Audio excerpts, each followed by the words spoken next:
welcome to Showbiz Insider and our final edition of the season. I'm Zoe and this is of course Movida Dubai. And as always, we check out the big entertainment news stories of the month and bring you up to date with art, culture and fashion in the city. Now this summer we are gearing up for the most anticipated addition to the Dubai theatre scene. That's with the opening of the Opera House, a state-of-the-art 2,000-seater music venue with a diverse programme for their opening season. We talked to Jasper Hope, Chief Executive of Dubai Opera, for the details.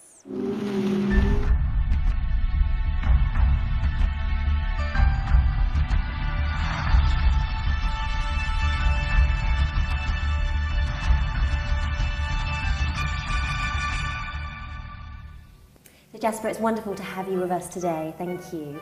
And first of all, we'll just talk a little bit about the whole vision for Dubai Opera and how you're going to position it as the centre of performing arts in the Middle East.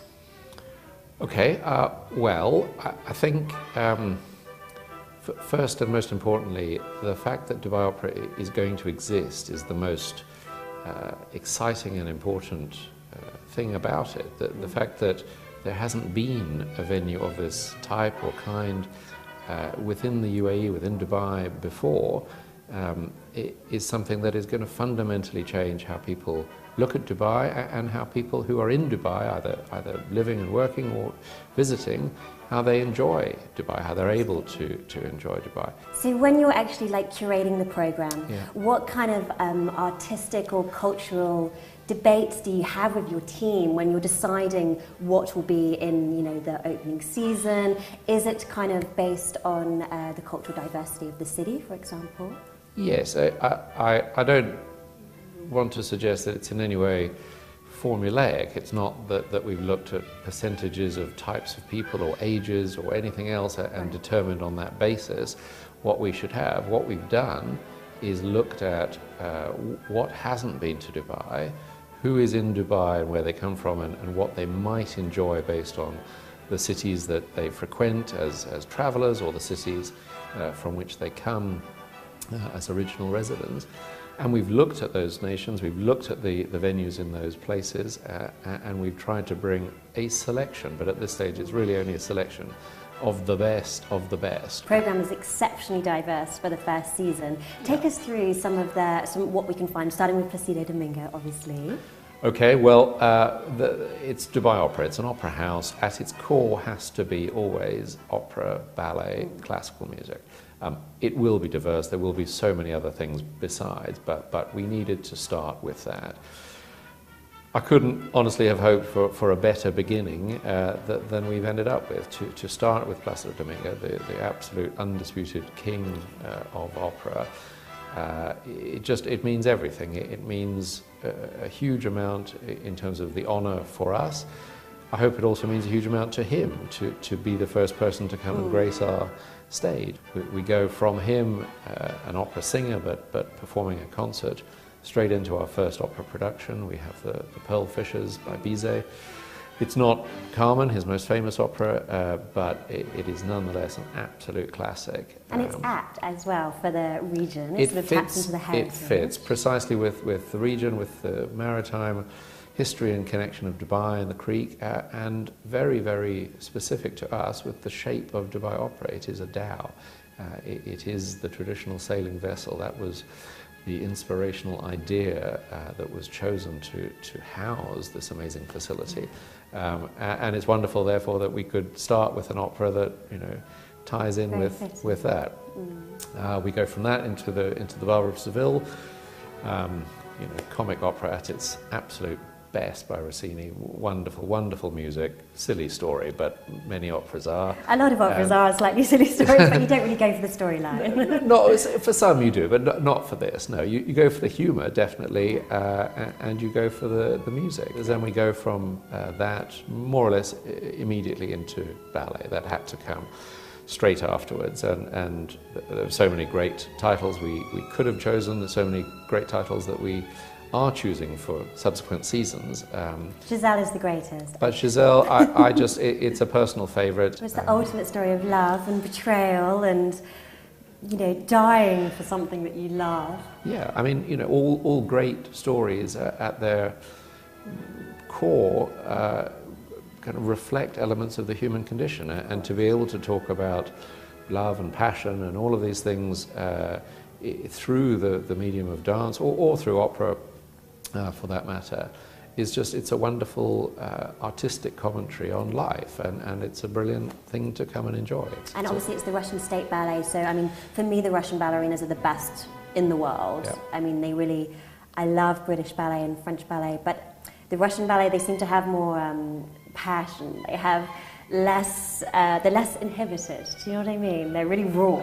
I think, I mean, everybody has their favourites. Everybody is going to, in a kind of subjective way, prefer one thing over another. I agree with you. I think Russian ballet, Russian ballerinas, and very often Russian composers and Russian orchestras, there is just some kind of extra level of passion that seems to flow through the artistic projects that they come out with, and it's wonderful to be able to bring first Giselle and immediately followed by Coppelia. And you also have with The Impossible. And then after ballet, well, first a couple of small match from a couple of orchestral shows from Vienna, which are none too shabby in and of themselves. But then, yes, Impossible, a quite fantastic magic and illusion treat. These people, these magicians, these illusionists have phenomenal skill, which they actually disguise very, very well. But they make people believe. They make them, their jaws drop and their eyes open, and they, like with ballet and opera, that they allow a sense of wonder to be created. Magical realism. And yeah, it really is. It's, they're all extremely skilled in completely different ways, but making an audience gasp, making an audience sit back and think, wow, this is what I came for. I've had a brilliant night because I have been entertained and enthralled by somebody's performance. It is to be that enthralled on that journey with them where you don't know where you're going to end up. It's so exciting. Talking big shows, you just had a very exciting announcement.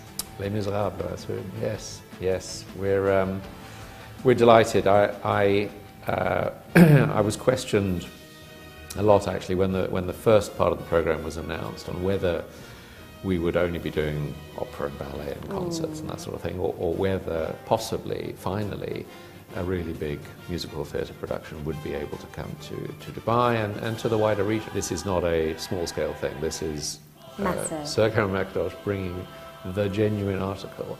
So he dreamed a dream from Les Mis itself, and there it was. and here we go. Talking about the actual space and the artist, what do you think how important is the relationship between the artists, between the performers, and the space that they're in? How does it affect you've seen every production, I would imagine, under the sun. How does it affect their actual performance and what they give to the audience?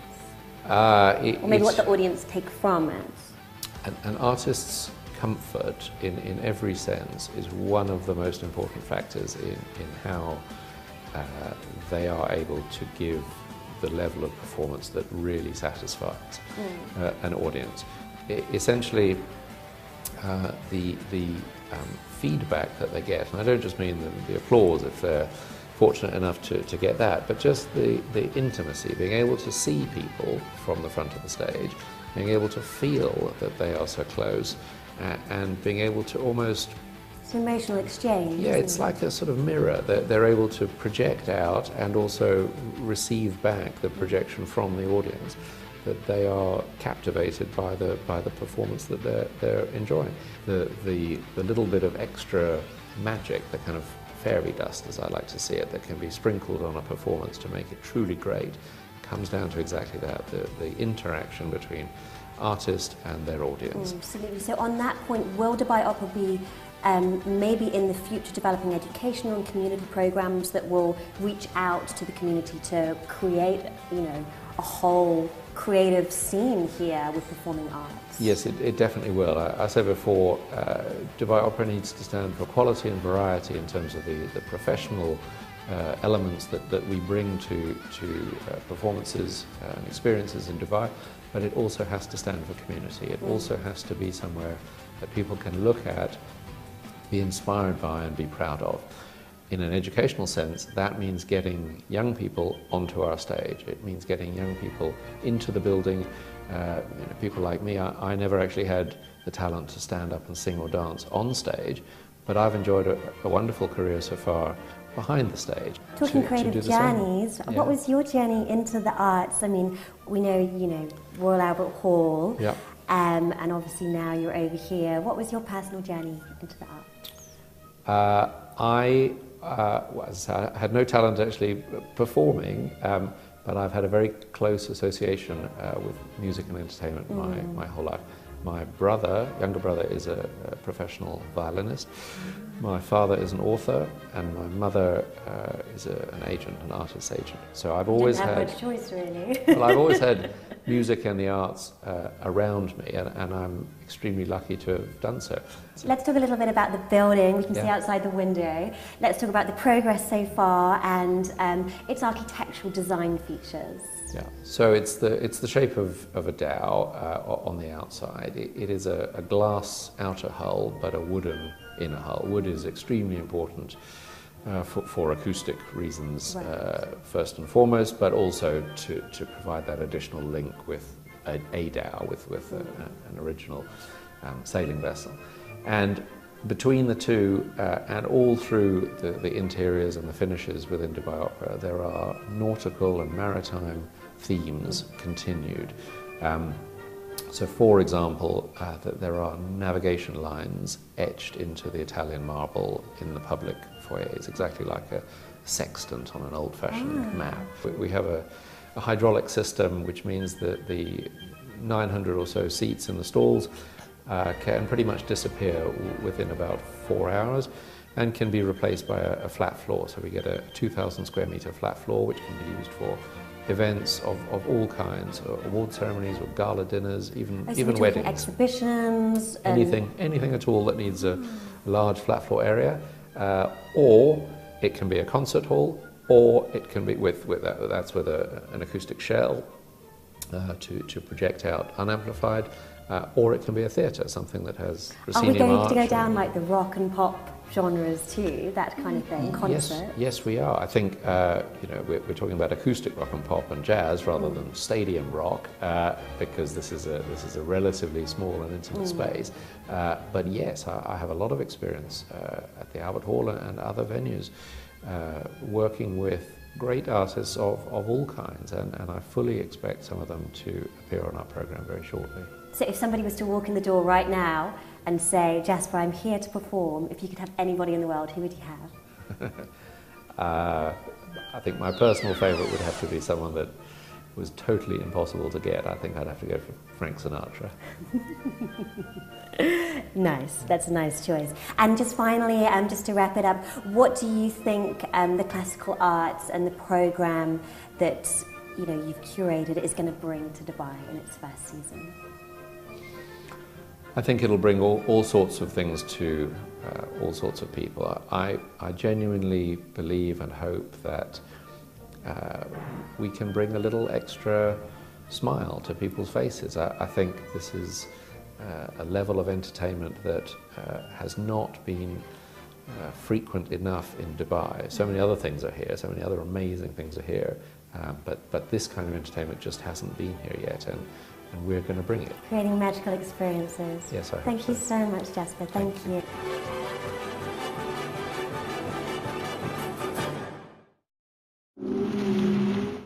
I literally cannot wait for the opening of Dubai Opera, bringing international artists to the city. Next up, we've got fashion art, that's top trends and the new faces in Arab fashion design.